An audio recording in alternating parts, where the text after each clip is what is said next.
In a world that never stops talking, where constant notifications, social expectations, and digital distractions dominate our daily lives, the idea of being alone often feels uncomfortable. But what if I told you that solitude isn't something to fear, but something to embrace?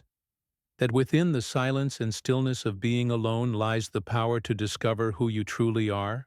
Solitude isn't loneliness. Loneliness is a feeling of being disconnected, while solitude is a state of being deeply connected to yourself. Solitude can be your greatest teacher, your most honest mirror, and the sacred space where self-discovery truly begins. We are raised in a culture that celebrates busyness. We measure our worth by how many people we know, how packed our schedules are, and how connected we are on social media. In such a world, choosing to be alone is seen as strange, even sad. But solitude isn't a sign of weakness. It's a sign of strength. When you choose to be alone, you were choosing to step away from the noise of the world and listen to the whispers of your own soul. You're saying, "I don't need validation from others to feel whole." That's powerful. That's brave. Many people confuse solitude with loneliness, but they are not the same. Loneliness feels heavy. It drains you. It feels like something is missing. Solitude, on the other hand, is fulfilling. It recharges you.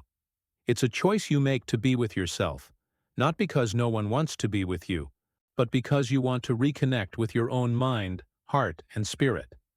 Solitude gives you the space to reflect, to heal, to grow. It creates distance from external opinions so you can hear your inner truth. When you embrace solitude, magical things begin to happen. You start to hear your thoughts more clearly. You begin to understand your emotions better. You learn what truly matters to you, without the influence of other people's expectations. You begin to enjoy your own company. You find peace in silence. You discover hidden talents.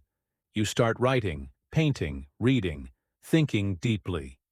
Solitude opens the door to your most authentic self. Self-discovery is not a destination. It's a journey that unfolds one moment of awareness at a time, and solitude is the perfect setting for this journey. When you are alone, there are no masks to wear. You don't have to impress anyone. You don't have to perform. You are just you, raw, real, and honest. That's where the journey begins. You start asking deeper questions. Who am I? What do I want? What do I believe? What am I afraid of? Solitude gives you the time and space to explore these questions without judgment.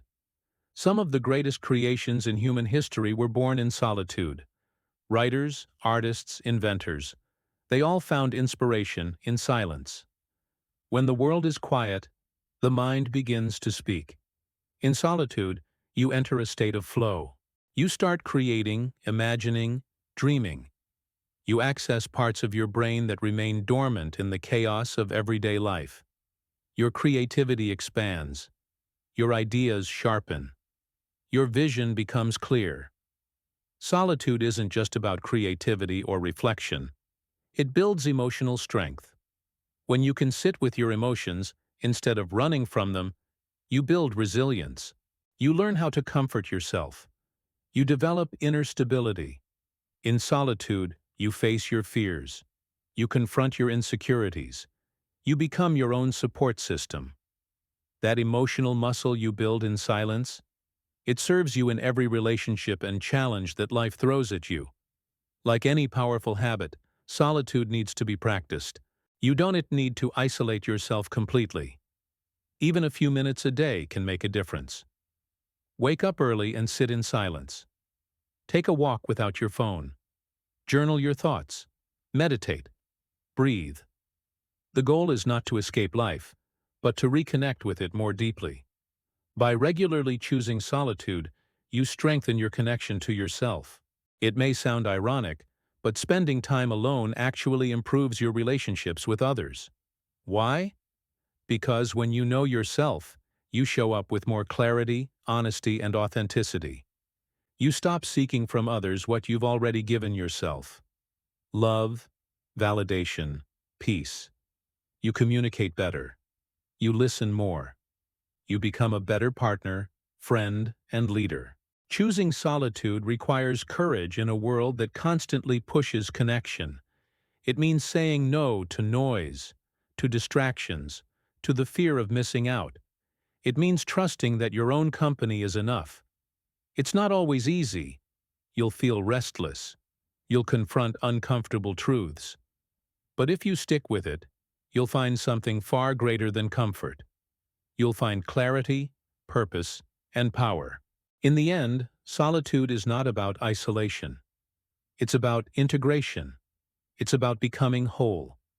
When you master the art of being alone, you stop running. You stop hiding. You face yourself fully, and in doing so, you uncover your truest strength. You realize that you were never really alone. You had yourself all along, and that is more than enough. So don't fear solitude. Welcome it. Make space for it. Within it lies the path to your most extraordinary self.